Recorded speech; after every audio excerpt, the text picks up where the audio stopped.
If you want to land high-paying YouTuber clients, you need to start making re-edits. In this video, I'll break down exactly how I made the 30-second animation you are looking at right now. If you're interested in learning some new techniques or you just want to look inside a funny editing session, this video is for you. Yo, recording time! So I just have a 30-second clip here from 9 to 5 Mac, which I think would work great with some motion graphics. It just kind of looks like a PowerPoint presentation. So yeah, I think with some fresh motion graphics, this will look 100 times better.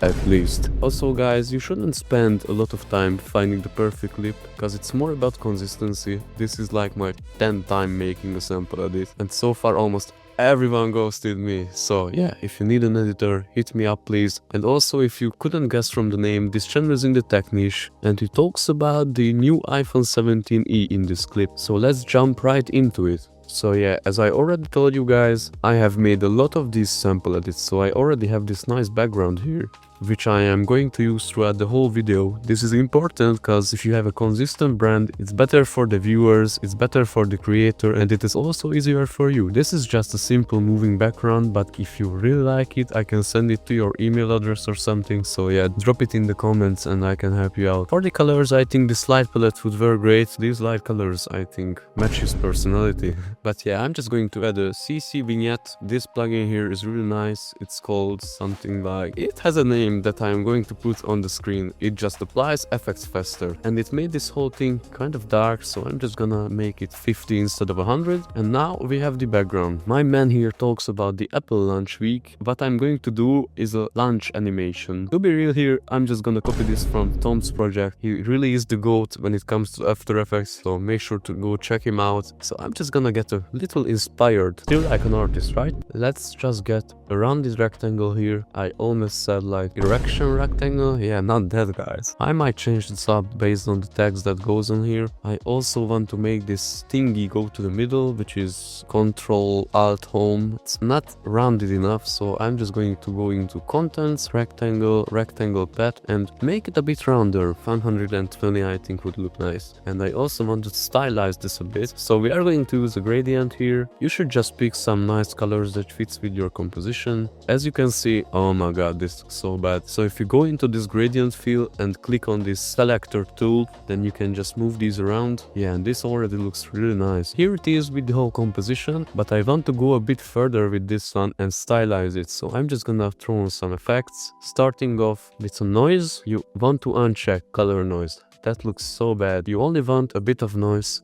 especially with this lighter color, so I'm thinking something like 10%. And I'm also going to add some deep glow. You can also just use regular glow if you don't have the deep glow plugin. Yeah, just make it look nice. For example, 100 radius and 0.1 exposure. To finish off, I am going to add a drop shadow. For the distance, I think something like 50 could work. And obviously you need to make it a lot softer, so something like 100. I still feel like this is a bit too harsh, so I'm just gonna lower the opacity to like 20. This looks really nice. So to animate it in, I am just going to use 3D, which might sound scary at first, but it's really not that deep. It's actually low cortisol. Don't worry. I am going to add a new camera. Make sure to use the one-noded camera, because the two-node camera makes no sense, I swear. You don't really need to worry about this warning here. That doesn't really matter at all. I think you should just leave it below the vignette. Now that we have our camera, I forgot to do a thing, which is moving this shape layer into the center of this composition, like this. And then we can pre-compose it, because I'm going to make this into an animated card. So let's just pre-compose and name it card, because it's going to be a card. Let's make everything 3D. You can switch between these menus with F4 on your keyboard. And let's animate this card in. I am going to need keyframes for position, scale, and also for orientation here. This position right here is the finishing position, so let's just move these keyframes ahead. And I want to achieve this effect where the card flows in 3D. And to do this, I'm going to change the orientation like this. I want to make this come in and up, so I'm just going to move it a bit lower. And then move it closer to the camera. Let's just scale it down a bit, because this is really huge right now. Let's see.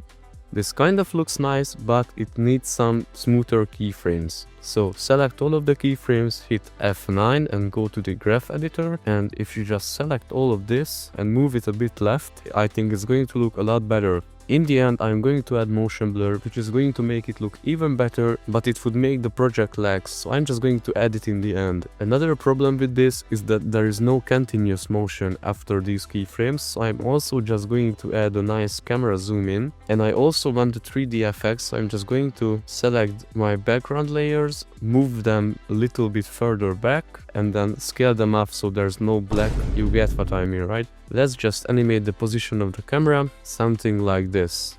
As you can see, it kind of looks 3D. And then move this keyframe further back. So the reason why I made this pre-composition is that I want to put text on this. He talks about Apple launch week, so let's just make a text here that says the exact same thing. This is the SF Pro font. Apple uses it in their videos, so I think it's nice. Let's just make the anchor point go into the middle and then center it. So as you can see, this shape layer doesn't really fit the text, and to change that you need to go into contents, rectangle, and then rectangle path and make the changes here to the size so the rounded edges don't get messed up. You want to add quite a bit of padding so it looks more premium, and then also I think a drop shadow could work here. I think it already looks kind of nice, but yeah, make your own design how you like it. So now when the card flows in, I want to make a nice text animation here. I'm just going to use a text preset from Mr. Horse. So this plugin is actually free and I'm going to put it in the description. Go check it out, I think it's really useful.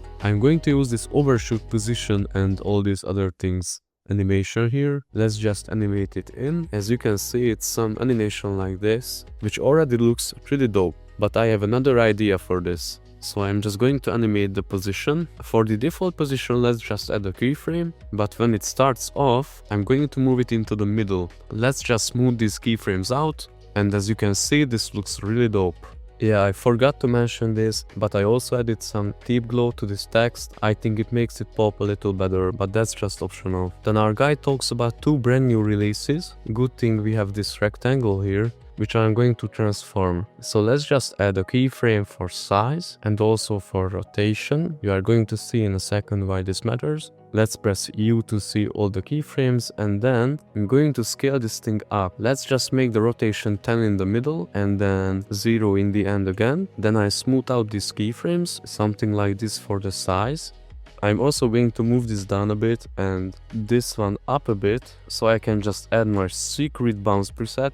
If you want to get this, just reach out to me in the comments or on Instagram or something and I can send it to you. You can also just make your own with Gemini. And this is what we get. So as you can see, I think the rotation is a bit too much. Let's just make it like 4. Much nicer, I think. And then I want to change the text with a match cut. So let's just add a position keyframe and move it up. And then what I'm going to do is see where the motion is the strongest. Cut the clip kind of there. I'm going to change the text to new additions. With motion blur, this is going to look a lot better, but even like this, I think it looks nice. It kind of feels weird how the text doesn't rotate, so let's just select rotation. With the pick whip, let's parent the rotations to the shape layer.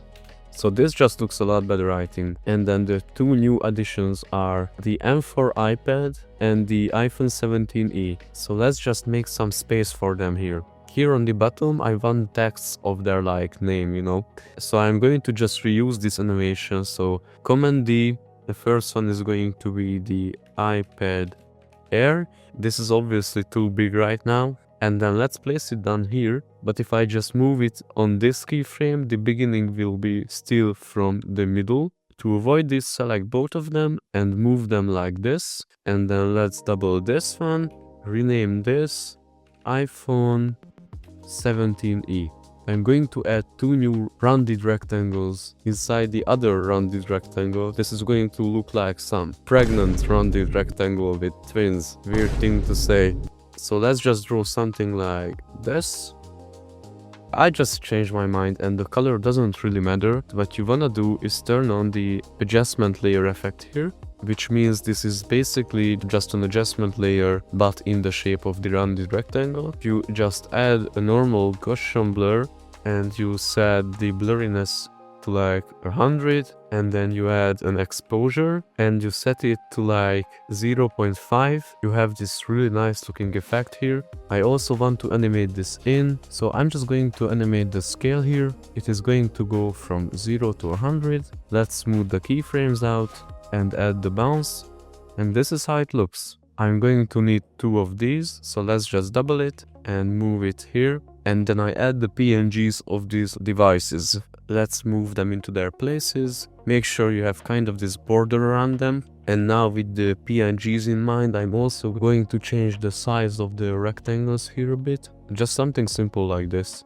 We also need to animate these in, and I'm thinking about something different than just a simple pop-up. Yeah, it's also kind of simple and not that creative, but a slide up is what I'm thinking here. I'm going to add position and opacity keyframes. You can do this by using the keyboard shortcut Alt-P and Alt-T. So you obviously want to start from the bottom, something like this, with the opacity of 0. Let's smooth the keyframes out. I always say this because it's really important, guys, really important, the most important thing ever. And here is how it looks. Kind of terrible, right? Where they are just starting to appear, they look really goofy. One way to fix this is to use track matte key, make them only visible on the areas above the rectangles. But sadly these are adjustment layers ones, so you normally can do that, but if you duplicate them, make them not visible and remove their adjustment layer attribute, and then if you click F4, then you can use track matte key. If we do all this, we get this animation. I'm going to adjust the timing of the animations based on what the 9 to 5 Mac guy is saying. Basically all I did was adjust the timing and then smooth it out a few things, but nothing major. Let's see.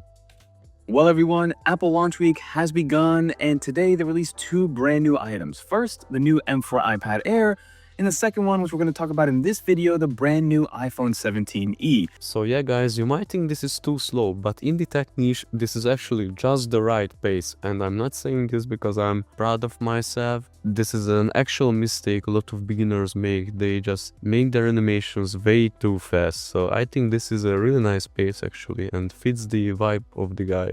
Starting a video with this weird screen would be kind of confusing, so let's just animate this in. What I like to do is, as you can see, that circle is kind of a main element, so I like to bring my animations in with a circle mask transition. To do this, let's just make a perfect circle mask in the center. I give it some feather, like it can actually go kind of big. I'm talking about something like 500, you know, huge. And then I'm just going to animate the mask expansion. It starts off something like -200 and then it goes up to, let's see, something like 3000 works fine. Of course, you need to smooth out the keyframes and then just move the in animation to a time where it feels natural, something like this. Well everyone, Apple Launch Week has begun. By looking back at my animations, I also have an idea where the text transition, it kind of feels a bit clanky, or I don't know how to say it. I just want to make it kind of glow up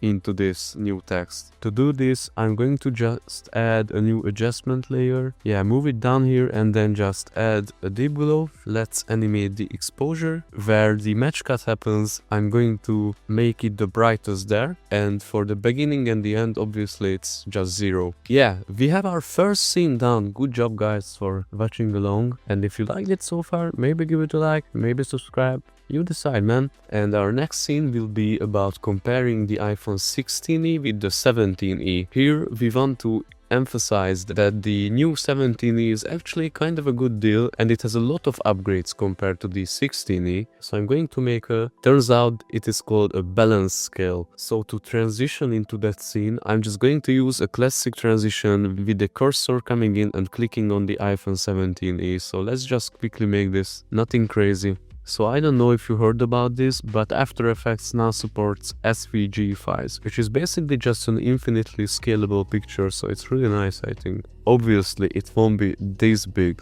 This is some like Johnny Sins size over here. This is way too big, man. Something like this can work. So to animate it, I'm just going to use scale, rotation and position. I want it to come in from down below, but I also want it to have a curve. So if you select the pen tool and hold down Alt, you can make it have a curve like this. Let's just scale it down and add a bit of rotation, and then just do the keyframe thingy, and then comes the click. The important thing here is to not only scale down the cursor, but the item down below too. So let's just make the cursor a bit smaller and then scale it back up.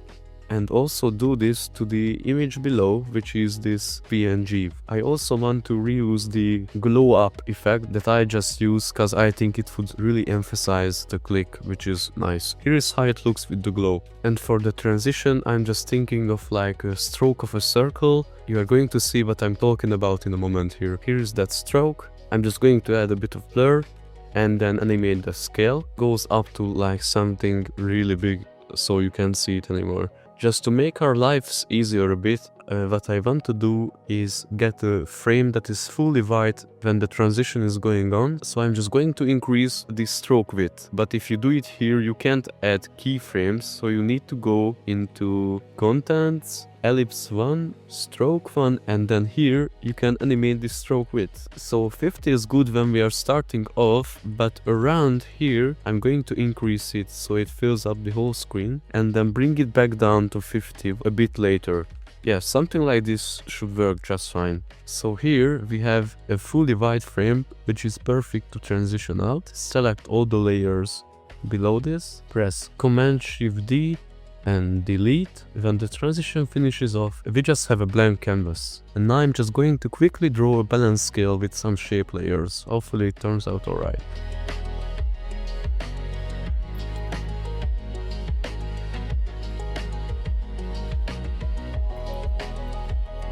I'm done with the off-camera grinding, and what I did basically is there are three parts, the base and the left and the right. A cool thing I did was parenting the left and the right shape to the base, and then if you type in -parent.rotation to the rotation expression, then if you rotate the base, look at this, guys. So nice, right? So my idea for this animation is showing the things in which the new iPhone improved. As more of the icons are coming up, the scale is going to show that, and the new phone is going to get lower and lower, while the old phone is going to go higher and higher. Let's just import the two PNGs, one here and one there.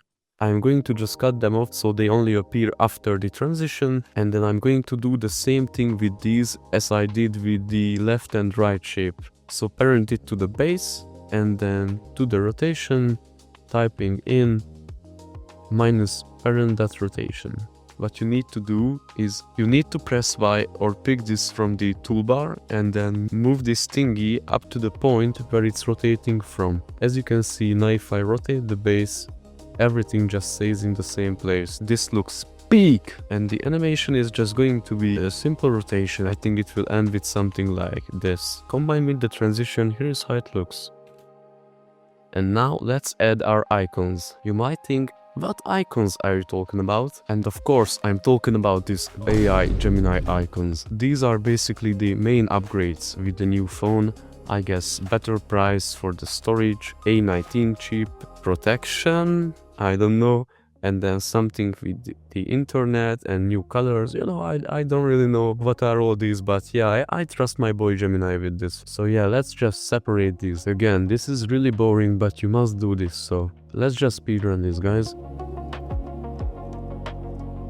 Now I have all the icons. Let's just center the anchor points. I usually kind of just eyeball this, so if there is a better method, then drop it in the comments. Let's add some colors too. I am also going to add some drop shadow, cause they don't really pop with this background. Yeah, I think it's much better like this. And now I'm going to select all of them and come here to this align section, do this secret kung fu move and press this, and then this one. As you can see, this kind of aligns them in this straight line, but they are too close together, so what you can do is just, for example, just move this one to the left, and then if you press this again, now they have a nice big even space between them. Let's just move them down here, I think. And then what I'm going to do is they are going to slide up one by one. I'm just going to use position, opacity and a bit of blur. So as you can see, it's kind of nice. Let's just repeat this with all of the layers. What I'm going to do is just copying and pasting, but that messes up the position, so I'm going to just change it back and then repeat it for all of the layers. And as you can see, they all come up at once, which is kind of weird. So I have a cool trick for this. You just select all the layers, press U, and then select all the keyframes. Press down Option and Command, which is Control and Alt on Windows. And then with your mouse you can just drag it out like this. Really nice. Yeah, so now they all come up one by one. But to finish off the scene, I added the transition out, which is just the transition in reversed. I know, really unique, but it looks nice, so why not do it twice, right? I reversed the edit a few times and I decided that these are too low, so I want to put them in the middle here, but also the positions are already animated. Luckily there is an easy solution, which is just a null object, so if you parent all these layers to the null object, you can do it with the pick whip really easily.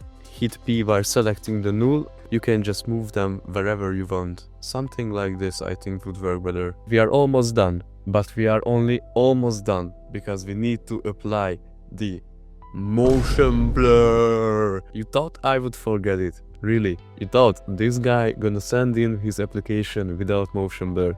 But no, but seriously guys, thank you for watching. Here's the final edit. Write down in the comments if you like it or not. I know it's nothing crazy, but in the tech niche with these long form videos, you really don't want to make things too fast and too over animated. And if you need a really amazing and nice and reliable editor, I have all my socials in the description, so just reach out to me. Thank you for watching. See you in the next one.